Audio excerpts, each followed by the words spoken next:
Now discuss what is optimality in sequential decision problem. Okay. So here we have discussed that 4 cross 3 environment, yes or no? So in that, how do we measure the performance of agent?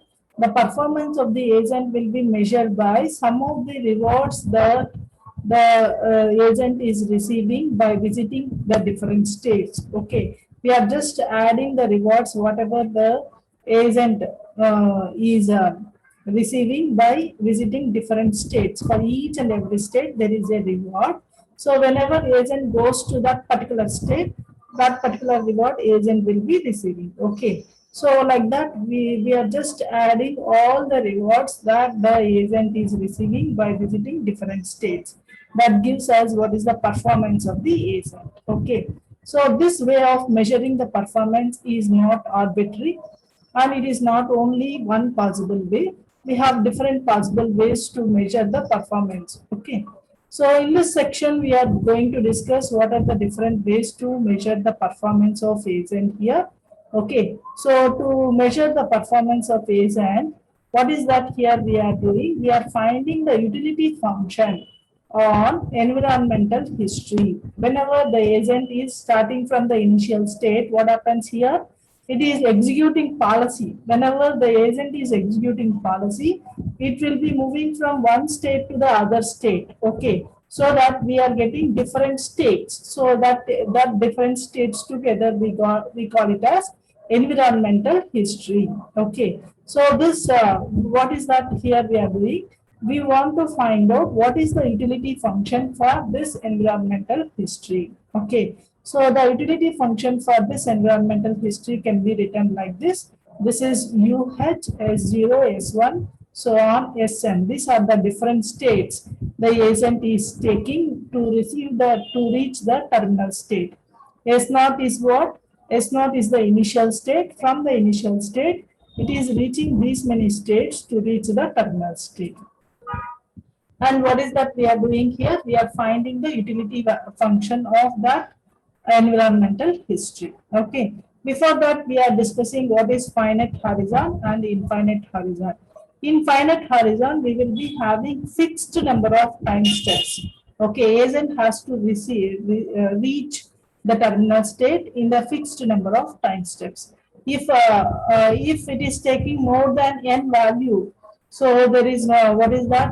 There is no use. Okay, only it will consider n values only, n time steps only. Okay. So if after n, what is that? There is no, nothing will be considered here. Okay. So that is why if n is fixed, n plus k, where k is greater than 0, is always equal to n only. See here, whatever states we are getting 0 to Sn plus k. Here, what is that? N is fixed. So it is taking more steps, more than n values. If it is taking more than n values, even then there is no use, because how many steps it has to take? Only n steps it has to take. So the environmental history for Sn plus k will be always equal to environmental history for Sn only. Okay. So for example, here in the 4 cross 3 environment, we have discussed that the agent is so here, if the agent is here in this particular location, if n value is given as 3, in that case, how many steps it has to take?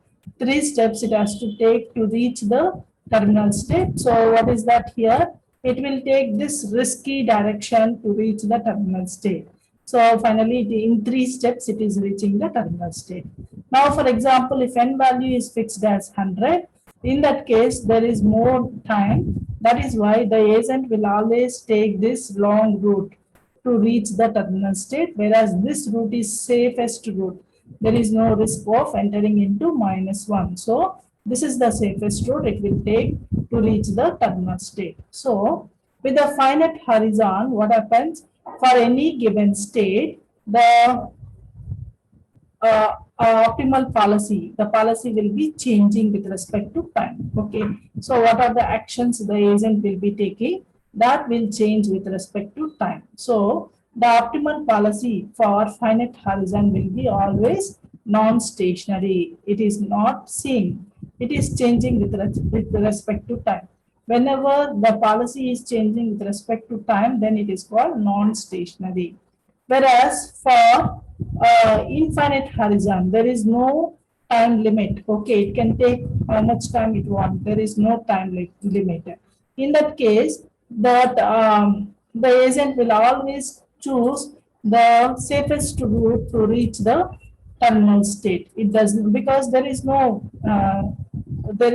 limit on time. Yes or no? So there is no what is the use of taking different time, different directions? So it will always take the safest route to reach the terminal state. Okay. So that is why for infinite horizon, what is the optimal policy?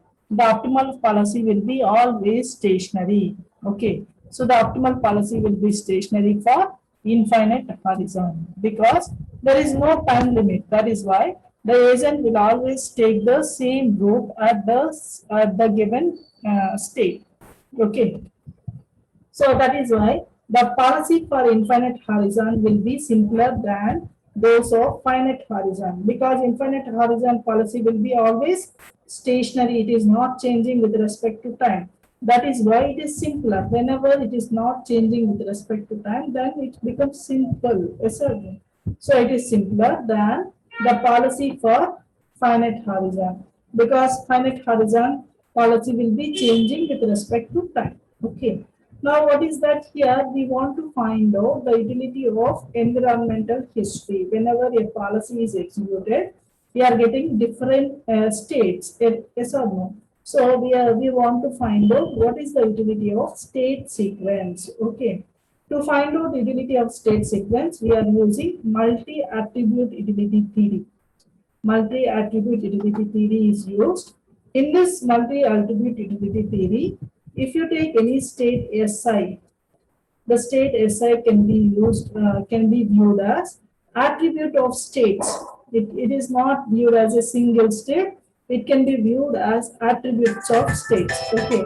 What are the attributes of states here? It's starting from the initial state. It is starting from the initial state, S naught, and it will be reaching the final state. This complete sequence we are denoting with attribute state sequence. Okay, any state Si can be viewed as state sequence. Okay. Now what is here? We want to get the expression in terms of attributes. To obtain the expression in terms of attributes, these are the state sequence it is following to reach the terminal state. Yes or no? So we want to get an expression in terms of this state sequence. Okay. So to obtain the expression in terms of state sequence, what is the assumption here agent will be doing is that agent assumes that agent preference between state sequences is stationary.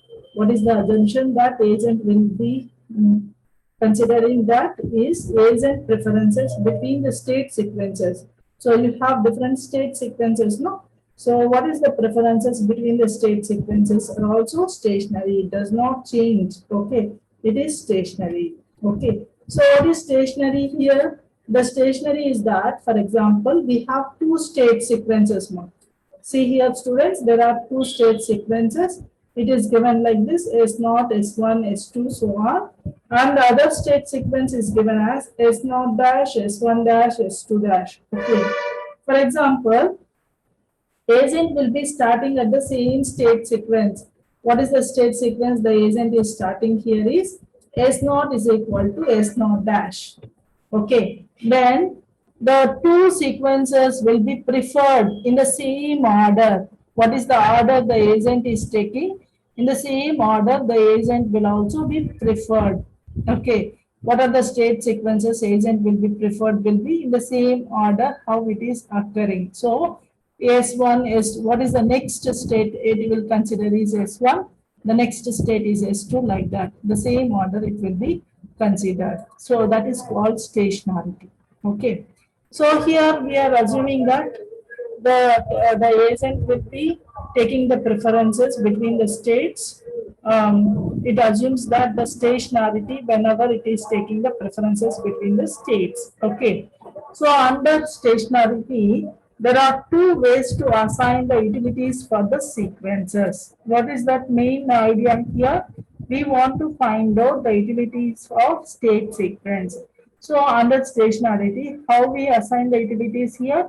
The utilities will be assigned by using these two methods, students. Just see these methods, all of you. The first method is additive reward. Okay. Just now we have discussed that whenever agent is taking the state sequence, okay, to reach the terminal state, what is that we are doing? We are just adding the rewards of each and every state the agent is visiting, yes or no? So what is the reward for S0?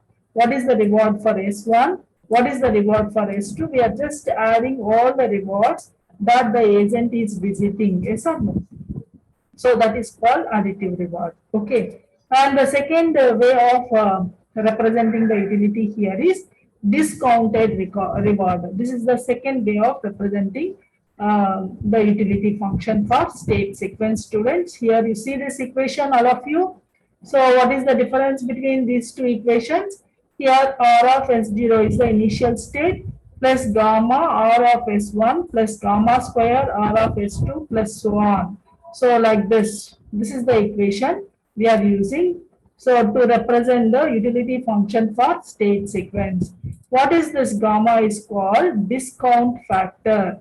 Okay, so that is why this is called discount rewards. Okay, gamma is called discount factor and gamma value is between 0 and 1. Okay, and this gamma value describes the preference between the agent for the current reward over the future reward. Okay, so the preferences, how it will be assigned the preferences? The preferences will be based on this gamma value only. Okay. And if gamma value is equal to 0, the rewards will be insignificant. Okay. It will be insignificant. So the future rewards will be insignificant. When gamma value is equal to 1. Okay. So if gamma is equal to 1, what happens here? Discounted reward will be equal to additive reward. Both are same. Discounted reward will be is equivalent to additive reward. So from this we can say that additive reward is a special case of discount reward. Yes or no? Additive reward is what? Special case of discount reward. Okay. So like that, the utility function can be defined by using these two methods. Either we can use additive rewards or we can use discount reward. Okay. So by using discount factor, the preferences between the current state and future state will be decided. Okay. So for example, if the environment does not have terminal state, okay, so if there is no terminal state, what happens? The agent never reach the terminal state, yes or no? So what is the environmental history now? Environmental history will be infinite, yes or no? It starts from the initial state. Because there is no terminal state, what happens here? The agent cannot terminate, so that the environmental history is infinite. Okay. So if the utilities are using additive rewards, then what is the utility of environmental history?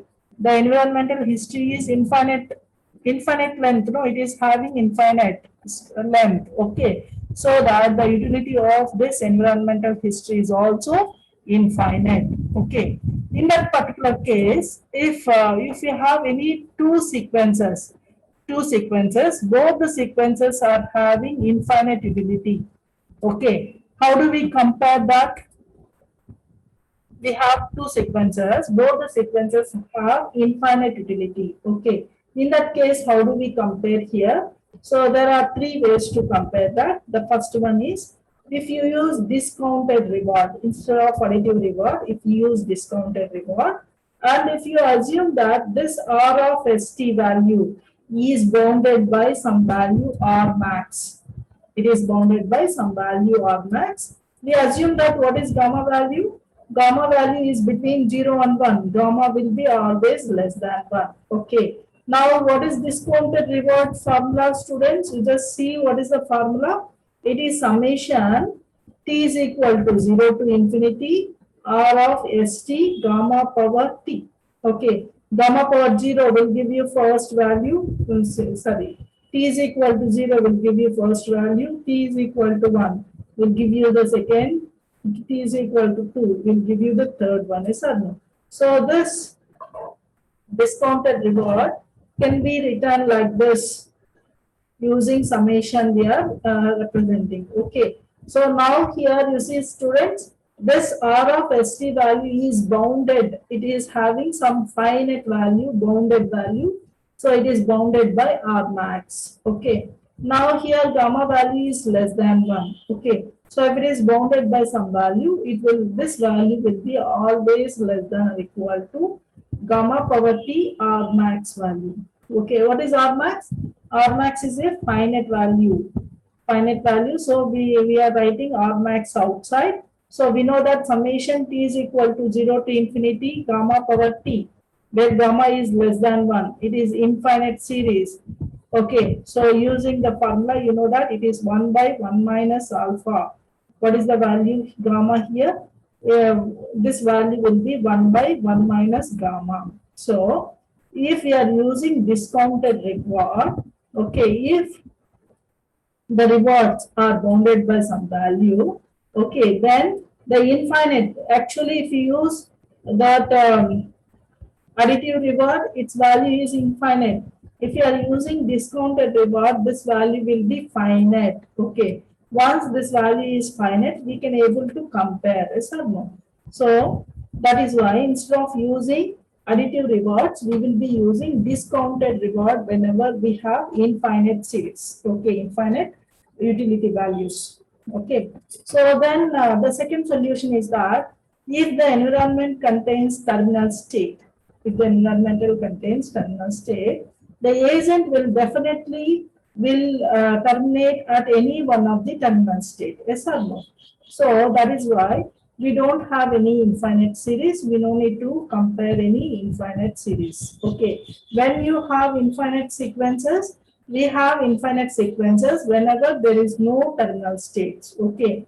So here we assume that if the environment is having terminal state, then the agent will definitely terminate at the terminal state. Okay. Then there is no infinite series. Okay. So here we have a policy that will guarantee to reach the terminal state. So you will be getting a policy that will be guaranteed to reach the terminal state is called proper policy. So what is proper policy? It will give you the solution to each and every state. Yes or no? So with proper policy, we use what is that? Additive rewards. So if it is reaching terminal states, then we are using additive rewards. Whenever it is not reaching terminal state, we have to use discounted rewards. Okay. So here we have seen this example now, students, 4x3 environment. You see here, all of you see this figure, 4x3 environment. These are the solutions we have. Yes or no? So in that, the first one, is it reaching terminal states?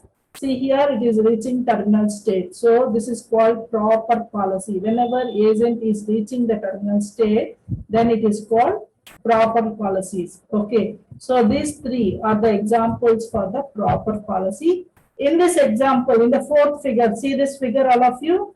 In the fourth figure, the agent is not reaching the terminal state, yes or no?